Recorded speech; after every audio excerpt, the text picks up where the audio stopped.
High winds in Northern California could fuel the flames of the 22 wildfires still raging out of control. 23 deaths are being blamed on the fires. Around 3,500 homes and businesses have been destroyed. Police fear the death toll may rise as they continue to try to locate the hundreds still reported as missing. CBS's Greg Mills is in Santa Rosa, California with more. Block after block of Santa Rosa, California has been reduced to ash. The wildfires ripping through Northern California's wine country continue to burn out of control, and with high winds in the forecast, officials warn it could get worse. There's been fires that just blow through. This has been going on for 3 days with no resolution. We're just on edge right now. Authorities have issued new and wider evacuations as both the number and the size of the fires continue to grow. This is absolutely devastating. It's heartbreaking. It is crushing. This looks like another planet. Of the around 600 reported missing people here in Sonoma County alone, officials say about half have been located. Spotty cell service often the culprit. As for the rest, police say they'll become part of what is now a rescue and recovery mission. What we're doing now is working those missing people backwards to the point where if we can't find them, we're trying to get to their house. Jessica Tuna spent Wednesday searching for her mom. The two were on the phone together as her mom was trying to escape her burning house.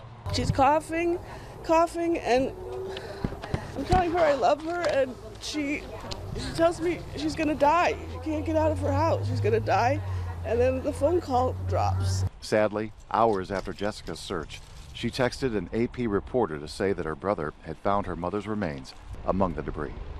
Greg Mills, CBS News, Santa Rosa, California. Officials say there are around 8,000 firefighters currently fighting the flames, with more help pouring in from neighboring states every day. This wildfire, on track to potentially be the worst ever in California, is already ranked as the third most destructive in the state's history. Also in this morning's headlines, President Donald Trump says he still believes health care reform will pass Congress. But in the meantime, he's planning to make his own changes today by way of an executive order. He spoke about that and a lot more in a wide-ranging interview last night. CBS's Brooke Silva-Braga has the highlights. President Trump previewed an executive order he's expected to sign today on health care that will allow Americans to buy stripped-down health insurance. We're going to have great health care, cross state lines. People can buy it. Will cost the government nothing. You'll go out. Private insurers are going to give you incredible health care. They'll offer insurance through associations that are exempt from some Obamacare requirements, like mandatory maternity care. In the interview with Sean Hannity on Fox News, the president offered fewer specifics on foreign policy, refusing to say what would happen if North Korea keeps launching missiles, but insisting their nuclear program has to be stopped. Now it's at a point where it's very, very far advanced. Something has to be done. Mr. Trump said he has made a decision on the future of the Iran nuclear deal, but wouldn't say what it is. We will see what happens pretty soon. A lot of people are guessing, but maybe there's not so much guessing. But it was an incompetently drawn deal. Look, it's a very bad deal. And on immigration, the president said even hardline conservatives would embrace a compromise that helped children who were brought to the U.S. illegally. It would be wonderful to solve the DACA problem. 800,000 people. And honestly, these people went through a lot. But if we're going to solve that, we want a wall and we want great border security. The president said 5 prototypes of border walls have already been built. Brooke Silva-Braga, CBS News, New York. And in other news, it's official. The Boy Scouts are opening their doors to girls. The organization's chairman announced the historic decision yesterday, saying the values of scouting are important for both young men and women. The Boy Scouts will start admitting girls next year. In state news, the mugshot of Representative Greg Gianforte has finally been released. Gallatin County District Court Judge Holly Brown issued the order on Wednesday with no objection from Gianforte or County Attorney Marty Lambert. Mugshots are not typically released in Gallatin County as they are considered confidential criminal justice information. Gianforte pled guilty to assaulting Guardian reporter Ben Jacobs the night before the special U.S. House election back in May. Gianforte's sentence included $385 in fines, 40 hours of community service, and 20 hours of anger management. On Wednesday evening, Gianforte's camp released a statement saying, quote, "As an elected official, Greg is committed to transparency. Greg would have provided the materials on his own in August if the law allowed it. Instead, Greg volunteered the release of the information and has worked to ensure it is available to the public." Members of Montana's Air National Guard are headed to help with relief efforts in Puerto Rico. 26 members of the 219th Red Horse will be helping those affected by Hurricane Maria. The heavy construction specialist will operate and maintain a system that provides essential needs near San Juan. The DRBS system offers shelter and services to emergency responders during a natural disaster. We'll do an initial site survey of where we're going to set up our disaster relief bed down set, or DRBS.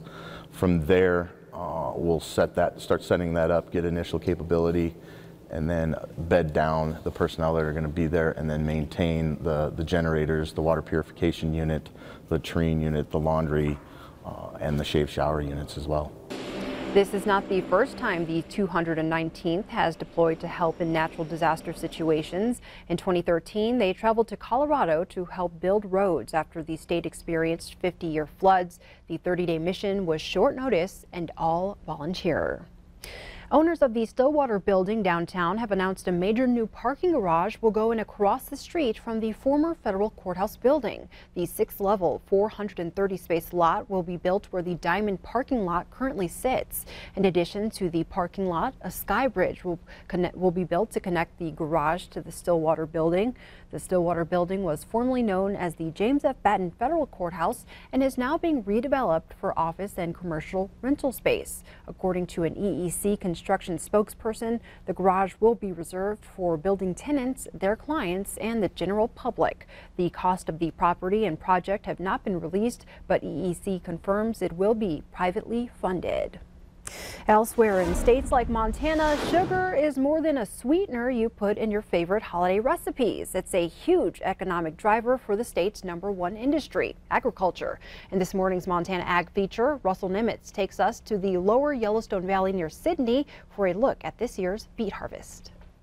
It's a little bit muddy, but the beets look good. Despite some challenges by Mother Nature this year, sugar growers like Russell Steinbeiser are happy with this year's beet crop. The last root samples that Sidney Sugars came out with, they're estimating, I think they said 32 ton, which is pretty close to our last year's record of 33, little over 33 tons. Like other commodities grown, research and technology is helping sugar growers plow through challenges like weeds, which can impact overall yield and sugar content. The genetically modified has greatly improved our lives. It was a struggle to keep control of the weeds before we had that, and now even if we have a tough spring and have a thinner stand, we can still control the weeds, which is a big positive for the industry. And Steinbeiser has this message for consumers when it comes to eating sugar. Sugar is a very healthy product. Anything, if you have too much of anything, it's not good for you. This year, Montana sugar growers are expected to harvest around 42,400 acres of sugar beets statewide. That's off of last year's 45,600, but if you do the math, at 32 tons per acre, let's say, that's still over 1.3 million tons of Montana sugar grown that's now available for consumers. And that, my friends, is a very sweet number. Reporting from the Steinbeiser farm near Sidney, Montana, I'm Russell Nimitz, MTN News. And Russell also tells us harvest is also in full swing for western sugar growers in southern Montana and northern Wyoming. Back in Billings, the late U.S. Senator for Montana, known for his animated personality and sparking a little controversy, now has a stretch of highway named after him. On Wednesday, state and local officials gathered to unveil the Conrad Burns Memorial Highway sign. Yellowstone County Commissioner voted to approve the renaming of Highway 3 near the Billings Airport in January. Burns died in April of 2016 at the age of 81. He served Montana in the U.S. Senate from 1989 to 2007. His wife says the honor is fitting for a man who did so much for the community and state and never asked for any credit. I'm just glad that he's getting some of the accolades that he deserved, because he did work hard. He did love this place. He loved Montana. He loved Billings. You know, the highway that's being named after him, we travel that, all the time. I just will smile every time I drive down that road. It's amazing. It's just amazing. Officials also unveiled a Conrad Burns brand rock plaque that will sit outside of Metro Park. Burns was laid to rest at Arlington National Cemetery in July. Local organization United Love will deliver iPads to the kids at St. Jude's Children's Hospital thanks to runners who recently lit up the streets during the annual Glow Run. The run through downtown Billings drew in more than 1,300 participants and more than 100 volunteers. United Love raises money to purchase iPads for cancer patients in hospitals and treatment centers to help them pass the time. Organizers report they will take 30 iPads to St. Jude in Memphis later this month. The total number of iPads they will be able to purchase is still being put together.